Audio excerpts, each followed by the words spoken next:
اس فوج پر 150 ارب ڈالر خرچ کیا ہے، اور تربیت دینے والوں میں بھارت ہے، نیٹو ہے، اسرائیل ہے، امریکہ ہے خود. اور یہ فوج کس طرح کی فوج ہوئی ہے؟ مجھے یہ نظر آتا ہے کہ ہم نے سنا تھا کہ شام 84 میں جنگ عظیم 2 میں بھرتی کے لیے فوج کے افسر گئے، تو انہوں نے وہاں پہ جا کے کہا جی کہ آ جاؤ. شامی صاحب بھی ان میں شامل تھے کہ آ جاؤ بھی، ہم نے بھرتی کرنا. انہوں نے کہا کیوں بھرتی کرنا؟ جی ہماری جنگ ہو گئی ہٹلر کے ساتھ. تو انہوں نے جو شام 84 کے لوگ تھے انہوں نے کہا جی کہ اگر ہماری ضرورت پڑ گئی جنگ میں تو پھر بہتر ہے کہ آپ ان کے ساتھ صلح کر لیں. اچھا، تو مجھے لگتا ہے کہ وہ جو 3 لاکھ انہوں نے فوجی بھرتی کیے تھے امریکہ میں، وہ سارے کے سارے شام 84 والے تھے. بالکل، شام 84 کا گھرانہ موسیقی کا گھرانہ ہے، اور انہوں نے بھی ایسے ہی لوگ اکٹھے کیے. آپ نے تو میرا خیال موسیقی کا نام نہیں لیا. جی موسیقار جنگ کیسے لڑتے ہیں وہ آپ کو پتہ ہے. بالکل. بہت اچھا، اشرف غنی کہاں پہ چلے گئے جی اچانک؟ اشرف غنی چلے نہیں گئے سر. اشرف غنی بھاگ گئے، اور انہیں امریکہ نے کہا تھا کہ جناب آپ نے ہماری بڑی مدد کی. جس طرح امریکہ نے اپنے ترجمانوں کو مکمل طور پہ پناہ دی مختلف ممالک کے اندر، اور ان کی فیملیز کو نہیں بلایا، کچھ لوگ رہ گئے. اس طرح اشرف غنی کی خدمات اتنی زیادہ تھیں عبداللہ کے مقابلے پر. عام حالات میں یہ نظر آتا تھا کہ عبداللہ کی بھی ویسی بات ہوگی. اب عبداللہ کہتے ہیں کہ جناب ہمیں بے یار و مددگار چھوڑ گئے ہیں، اور وہ بہت کچھ لوٹ کے بھی لے گئے ہیں. اب یہ بھی سنیں. اچھا، اس وقت رشین جو ایمبیسی ہے اس نے یہ کہا ہے کہ شکر ہے افغانستان میں بہت ساری دولت بچ گئی. اور اس معاملے میں دیکھیں اس وقت روس جو ہے وہ اس معاملے میں مکمل طور پہ خاموش ہے، چین مکمل طور پہ خاموش ہے. لیکن اور چین نے تو یہ بھی کہا ہے کہ ہم اپنا سفارت خانہ بھی نہیں بند کر رہے ہیں. اور یہ بھی سننے میں آ رہا ہے، کہا یہ جا رہا ہے کہ اگر کچھ ایسے لوگ ہیں جن کی کوئی سماجی اہمیت ہے تو وہ کسی بھی سفارت خانے میں جا کے پناہ لے سکتے ہیں. اب دیکھتے ہیں کہ آنے والے دنوں میں کیا بنتا ہے، کیونکہ ابھی تک صورتحال مکمل طور پر غیر بات ہے. اچھا خان صاحب، آپ نے بات کی کہ چین خاموش ہے، روس خاموش ہے، اس کے علاوہ پاکستان خاموش ہے، اور بھی کئی ایران اس معاملے میں کوئی رائے اپنی نہیں دے رہا، جبکہ ایران حصے دار ہے اس جنگ کے اندر طالبان کے حوالے سے. طالبان کا دھڑا ایران میں بھی ہے اور ایران کو بھی مدد کرتا ہے. پھر تاجک جو ہیں وہ بھی خاموش ہیں، اور کچھ لوگ یہ بھی کہہ رہے تھے کہ غنی جو ہے وہ شاید پاکستان چلا جائے، لیکن بعد میں خبر غلط ہوئی، وہ عمان چلے گئے. عمان گئے؟ عمان گئے. اب سے اس وقت یہ خبریں آ رہی ہیں کہ وہ عمان گئے. اب وہ دیکھ رہے ہیں کہ عمان کے اوپر امریکن کتنے مہربان ہیں، ہاشمی خاندان وہاں پہ ہے. تو یہ بین الاقوامی سیاست کا عجیب و غریب طریقہ کار ہے. خان صاحب یہ دیکھیں کہ پہلے جب طالبان نے قبضہ کیا تھا افغانستان پر، تو اس کے سامنے ایک رشید دوستم اور احمد شاہ مسعود، اور احمد شاہ مسعود شاید پہلے بھی وہ مارے گئے تھے. اچھا، بھارت شمالی اتحاد ایک بڑے حریف کے طور پہ سامنے آیا تھا، لیکن اب تو وہ شمالی اتحاد کہیں اس کا وجود ہی نہیں. وہ دیکھیں شمالی اتحاد کو بھی امریکن نے بنایا تھا. مختلف گروپ جو ہے، ٹیمیں جو ہیں وہ ساری امریکن کی بنائی ہوئی ہیں. اور ابھی تک دیکھیں امریکہ بالکل پریشان نہیں. اتنی بڑی انویسٹمنٹ ضائع ہونے کے بعد امریکہ کو پورا یقینی ہے. امریکہ یہ چاہتا ہے کہ چین مکمل طور پہ برصغیر کے اندر اپنی حیثیت نہ ہوئے. اور ہندوستان سے بڑی مایوسی ہوئی ہے وقتی طور پہ امریکہ کو، کہ ہندوستان سے جو سمجھتے تھے کہ اگر ہم نے کچھ نہیں کیا تو ہندوستان نے وہاں پہ جو انویسٹمنٹ کی ہے، جو کاروبار کیا ہے، جو سڑکیں بنائی ہیں، ان میں وہاں کے لوگ جو ہے ہندوستان کے لوگ ہماری مدد کریں گے. لیکن انہوں نے افغانستان چھوڑنے میں سب سے زیادہ جلدی میں اور پہلے چلے گئے، اور انہوں نے سفارت خانے بند کر دیے. امریکہ نے تو اپنے سفارت خانے کی بہت ساری چیزیں جلا دیں، اگرچہ ایسی کوئی چیز نہیں تھی، لیکن دنیا کو تاثر دینا مقصود تھا کہ ہم نے جناب ان کی بہت مدد کی، لیکن یہ لوگ اس قابل نہیں تھے، اس لیے ہم سب کو ضائع کریں. تاریخ کو کون ضائع کرتا؟ آپ نے اچھا کام کیا تو اس کے سامنے رکھتے ہیں. اور امریکہ کا کردار بہت ہی مشکوک ہے، اور یہ بھی کہنا پڑے گا کہ پاکستان کو امریکہ کے کردار سے بہت زیادہ محتاط ہونے کی ضرورت ہے. اچھا، طالبان کا کردار کیسا دیکھتے ہیں جو کوئی صورتحال سامنے آئی؟ اس وقت تو طالبان کا کردار بظاہر تو اچھا ہے. دیکھیں جتنے طالبان ہمیں نظر آ رہے ہیں شہری یا دیہی علاقوں میں، وہ بڑے مختلف نظر آ رہے ہیں. اچھا، اور آپ ان کے کپڑے دیکھیں، ان کے طریقہ کار دیکھیں، کسی کے پاس کوئی یونیفارم ٹائپ چیز نہیں ہے. اچھا، انہوں نے جو ہتھیار اٹھائے ہوئے ہیں کیا وہ اتنے تربیت یافتہ ہیں؟ لیکن اس کے باوجود یہ کہنا پڑے گا کہ ان کے اندر ایک کا نظر آتا ہے، وہ آپس میں متحد ہیں، اور وہ زیادہ ان میں پشتو بولنے والے کم ہیں، تاجک اور فارسی بولنے والے زیادہ ہیں. تو اس لیے وہ مختلف ممالک کا مرغوبہ ہے.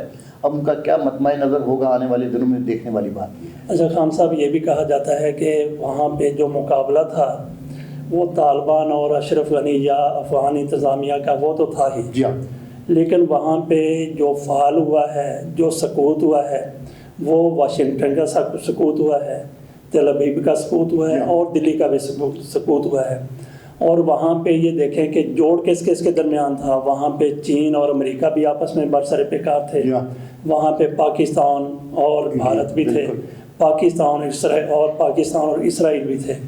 اور طالبان سے مل کے، جس طرح سے پہلے جنرل ضیاء الحق نے روس کا وہ قبرستان بنایا تھا، آج طالبان سے مل کے پاکستان نے طالبان سے مل کے وہاں امریکہ کا بنا دیا، تل ابیب کا بنا دیا، اور بھارت کا بنا دیا۔ بالکل آپ کا جو تجزیہ ہے بہت ہی درست ہے، لیکن اب دیکھنا یہ ہے کہ پاکستان نے جو مدد کی اس معاملے میں طالبان کی یا افغانستان کی، کیا وہ پاکستان کی کام بھی آئے گی؟ کیونکہ امریکہ نے پہلے سے الزام لگایا۔ اچھا، میں آپ کی بات ٹوکتا ہوں، سوری خان صاحب، سب سے زیادہ فائدہ جو پاکستان کو ہوا ہے وہ یہ ہوا ہے اور ہوگا کہ بھارت جس طرح سے افغانستان کی سرزمین استعمال کر رہا تھا، وہ اس کو اجازت نہیں ملے گی، نہ ملے گی، بلکہ کم از کم یہ تو پاکستان کے مفاد میں ہے۔ پاکستان کے مفاد میں ہے، چین کے مفاد میں ہے۔ سب سے بڑی بات یہ ہے کہ وہاں پہ چین کے لیے جب کوئی خطرہ تھا تو بھارت تھا، کیونکہ بھارت میں اس کا تنازع ہے۔ لیکن بہرحال پاکستان کی میں سمجھتا ہوں پاکستانی فوج کی پالیسی بہت اچھے طریقے سے چلی، اور پاکستان کے عمران کے 3 سال جو تھے وہ افغان کے معاملے پہ انہوں نے بڑا واضح رد عمل کا اظہار کیا، اور کسی ایسی بات میں شامل نہیں ہوئے جس میں یہ فریق بن جاتے ہیں۔ انہوں نے غیر جانبداری سے طالبان کو بھی کہا اور مقامی انتظامیہ کو بھی کہا کہ آپ اپنے معاملات بیٹھ کے طے کریں، اور قطر کے اندر کئی دفعہ تو ایسا ہوا کہ فیصلے ہو گئے، لیکن ان فیصلوں میں امریکہ پیچھے ہٹ گیا، طالبان پیچھے نہیں ہٹے۔ امریکہ نے جو وعدہ کیا وہ پورا نہیں کیا، جس کے بعد طالبان بددل ہو گئے، اور نتیجے میں یہ ہو کہ آج امریکہ کو گھٹنے ٹیکنے پڑے۔ اچھا، حیران کن نمبر یہ بھی ہے کہ بورس جانسن برطانیہ والے، انہوں نے کہا جی کہ کوئی ملک اس کو تسلیم نہ کرے، لیکن امریکہ کی طرف سے کہا گیا کہ ہم طالبان حکومت کو تسلیم کر سکتے ہیں، اور وہ بھی اس صورت میں اگر وہ ہمارے لوگوں کو نقصان نہ پہنچائیں۔ ہاں بالکل سر، امریکہ نے تھوڑی سی شرط رکھی، وہ کون سا نقصان پہنچا؟ آپ دیکھ لیں کہ جب سے ان کا امن معاہدہ ہوا انہوں نے امریکی مفادات پر حملے نہیں کیے، بالکل نہیں کیا۔ امریکی مکمل طور پہ ابھی محفوظ ہے، دیکھیں 3000 امریکی جو ہیں وہ کابل کے اندر ہیں ایئرپورٹ کے لیے، ایئرپورٹ کی انتظامیہ چلی گئی ہے۔ امریکہ کی بڑی خواہش تھی کہ ترکی بھی شامل ہو جائے ان کے ساتھ، لیکن ترکی نے خود بھی فیصلہ کیا، کچھ طالبان کی طرف سے مخالفت تھی تاجک کی وجہ سے، لیکن اینی ہاؤ لیکن ابھی بھی امریکہ کا اثر و نفوذ نظر آتا ہے۔ اور امریکہ ماننا کیوں چاہتا ہے؟ اس لیے کہ طالبان کو انگیج کیا جا سکے، UN کے تحت جو معاہدے کیے جائیں ان میں امریکہ کے مفادات کا تحفظ ہو سکے۔ اچھا، آپ کیا سمجھتے ہیں کہ طالبان وہ جو بین الاقوامی دھارا ہے پہلے تو اس سے کٹ کے رہ گئے تھے، صرف 4 ملکوں نے تسلیم کیا تھا، پاکستان، سعودی عرب، UAE اور ترکمانستان۔ بالکل۔ آپ کیا سمجھتے ہیں صورتحال کچھ مختلف ہوگی؟ نہیں، اب صورتحال مختلف ہوگی، جیسے جیسے طالبان کا پتہ لگ جائے گا دنیا کو، اس کے بعد آپ یہ دیکھیے گا سب سے پہلے تسلیم کرنے والوں میں چین ہوگا، اور چین اس شرط پہ تسلیم کرے گا کہ ہم آپ کے ہاں جو منصوبے کیے ہوئے ہیں آپ انہیں نہ ختم کریں، ہم آپ کی پوری مدد کریں گے، اور طالبان کو اس پہ اعتراض نہیں ہوگا۔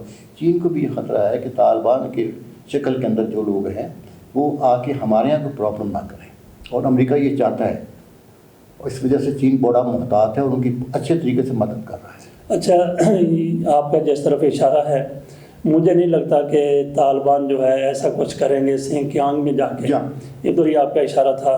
اگر طالبان کے اندر اتنی زیادہ ملی غیرت ہوتی، میں پھر دہراتا ہوں کہ ملی غیرت ہوتی، بات کی آپ نے، تو وہ پھر پاکستان میں انہوں نے کوئی کارروائی نہیں کی، وہ کشمیر میں کارروائی کرتے۔ آپ کو کشمیر میں ایک بھی طالبان کی کارروائی نظر نہیں آتی۔ ہم ان کی رسپیکٹ کرتے ہیں، ان کے ساتھ ہیں، ان کو سپورٹ کرتے ہیں، لیکن انہوں نے کبھی کشمیر کے حوالے سے بات بھی نہیں کی اور کارروائی بھی نہیں کی۔ پاکستان میں تو ان کے لوگ کبھی کبھی آ جاتے تھے، وہاں نہیں جا سکتے، فلسطین میں نہیں گئے وہ۔ بالکل، لیکن ایک اور چیز بھی ذہن میں رکھی جائے سر، کہ وہ طالبان جو تھے وہ پہلے پاکستانی سیاسی جماعتوں کے تابع تھے، جماعت اسلامی اور مولانا فضل الرحمان اور باقی، لیکن اس دفعہ دیکھیے جتنی پاکستان کی سیاسی جماعتیں ہیں وہ طالبان کے بارے میں کوئی بات نہیں کر رہی، نہ ہی وہ مایوس ہیں نہ ہی وہ خوش ہیں، کچھ نہیں ہو رہا۔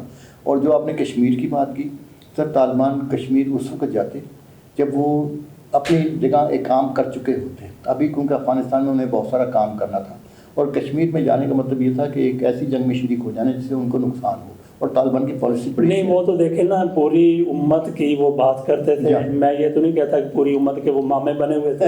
نہیں وہ مفادات کی بات کرتے تھے. بات کو ہم پوری امت کی بات کرتے تھے تو امت میں تو یہ تو سب سے زیادہ پریشان تھے ہمارے لوگ. اچھا کہ ایک زمانے میں دیکھیں طالبان کی مدد سعودی عرب بہت کرتا تھا، لیکن سعودی عرب نے یہ شرط لگائی ہوئی تھی بدقسمتی سے کہ آپ کشمیر کے معاملے میں دخل اندازی نہیں کریں گے، اور ملا عمر نے اس بات کو مانا. انہوں نے کبھی کشمیر میں کوئی بیان نہیں دیا، اور پاکستان نے بھی نہیں کہا کہ اچھا اگر آپ بیان دیے بغیر اپنے طریقے سے کسی چیز کو چلا رہے ہیں تو چلاتے رہیں. تو ایسی بات تو آپ کے تجزیے بالکل صحیح ہیں اس حوالے سے، کشمیر کے حوالے سے. طالبان نے جس طریقے سے افغانستان پر ناظرین قبضہ کیا ہے یہ واقعی حیران کن امر ہے. ایک ویڈیو میں پورے کا پورا سینیریو سامنے نہیں لایا جا سکتا. ہم افغانستان کے حوالے سے مزید بھی بات کرتے رہیں گے. اس کے ساتھ اجازت دیجیے. خان صاحب آپ کا بہت بہت شکریہ. اللہ حافظ.